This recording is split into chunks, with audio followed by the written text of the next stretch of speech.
Hi කොහොමද ඔයාලට හැමෝටම සුබ දවසක් වේවා. චොක්ලට් කන්න කැමති හැමෝම ආස වෙන රසම රස පුඩින් එකක් තමයි අද මේ හදන්න යන්නේ. මේ පුඩින් එක හදන්න ගොඩක් ලොකු දේවල් අවශ්‍ය වෙන්නේ නැහැ. චොක්ලට් බිස්කට් වලින් තමයි මම මේ පුඩින් එක හදන්න යන්නේ. ඒ වගේම මම මේකට චොක්ලට් මාරි එකකුත් ගන්නවා. මුලින්ම මම චොක්ලට් බිස්කට් එකයි චොක්ලට් මාරි එකයි කඩලා ප්ලේට් දෙකකට දාගන්නවා. චොක්ලට් මාරි එකෙන් මං බිස්කට් 10ක් වගේ තමයි ගන්නෙ. දැන් මේ චොක්ලට් බිස්කට් වල තියෙන මැද ක්‍රීම් එක මම අයින් කරගන්නවා. මේ විදියට බිස්කට් දෙක වෙන් කරලා මැද ක්‍රීම් එක පීයකින් අපි සූර ගන්න ඕන, නැත්නම් හැන්දකින් වුණත් අපිට මේක අයින් කරගන්න පුළුවන්. මේ පුඩින් එක බේක් කරන්න ඕනේ නැහැ. ඒක නිසා පොඩි ළමයෙක්ට උනත් මේ පුඩින් එක හදන්න පුළුවන්. බිත්තර වගේ දේවල් අපි පාවිච්චි කරන්නෙත් නැහැ මේ පුඩින් එක හදන්න. දැන් මම ක්‍රීම් වලින් වෙන් කරගත්ත බිස්කට් ටික මේ වගේ කෑලි වලට කඩා ගන්නවා.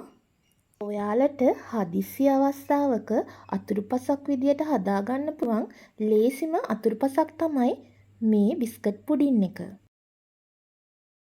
දැන් කිරිපිටි මේස හැන්දක් ගන්න. මද රස්නේ උණු වතුර ටිකක් ගන්න. කිරිපිටි වලට උණු වතුර මිශ්‍ර කරලා හොඳින් කවලම් කරගන්න. කලින් කඩලා දාගත්ත චොක්ලට් බිස්කට් කෑලි වලට කිරි මිශ්‍රණයෙන් ටිකක් දාගන්න.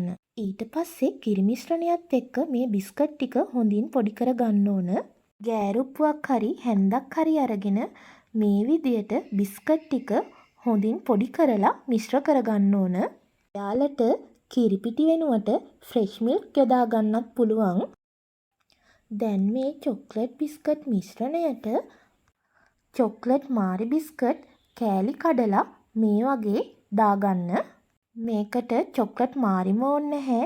ඕන්ම මාරි බිස්කට් එකක් දාගන්න පුළුවන්. මේ මිශ්‍රණය දාගන්න තැටියට මම ලන්ච් ෂීට් එකක් මුලින්ම දාගන්නවා. ඊට පස්සේ මේ මිශ්‍රණය මේ තැටියට එකතු කරන්න. මම මේ තැටියට ලන්ච් ෂීට් එකක් දාන්නේ තැටියේ මේ පුඩින් එක ගෑවෙන්නේ නැතුව ගලව ගන්න පුළුවන් නිසා. දැන් මේ මිශ්‍රණය හොඳට මේ තැටියට තද කරගන්න. ඊට පස්සේ මම කලින් අයින් කරගත්ත බිස්කට් එකේ මැද තිබුණු ක්‍රීම් ටික මේ විදියට උඩින් තියාගන්න ඕන. ඊට පස්සේ ඒකට උඩින් කිරිමේස හැඳි දෙකක් දාගන්න. දැන් හැන්දක් අරගෙන මේ විදියට ලස්සනට උඩ ක්‍රීම් එක හදාගන්න. ඒ වගේම මේ පුඩින් එක ලස්සන වෙන්න මම රටකජු ටිකක් කුඩු කරලා මේ වගේ උඩින් දාගන්නවා. ඔයාලා කැමති නම් විතරක් මේ විදියට එකතු කරගන්න. ඒත් රටකජු දැම්මේ නැහැ කියලා මේකේ රස වෙනස් වෙන්නේ නැහැ. දැන් පුඩින් එක පැය 3ක් වගේ ෆ්‍රිජ් එකේ පහළ කොටසේ තියන්න. මේ තියෙන්නේ ෆ්‍රිජ් එකෙන් අරගෙන පැය 3කට පස්සේ පුඩින් එක ලන්ච් ෂීට් එකක් දාපු නිසා පුඩින් එක ගලවන්නත් අපිට පහසුයි. මේ පුඩින් එක කොච්චර කෑවත් එපා වෙන්නේ නැහැ. කන්න තව ආස හිතෙනවා. ඔයාලත් අනිවාර්යෙන්ම මේ පුඩින් එක හදලා බලන්න. ඇත්තටම ගොඩාක් රසයි මේ පුඩින් එක.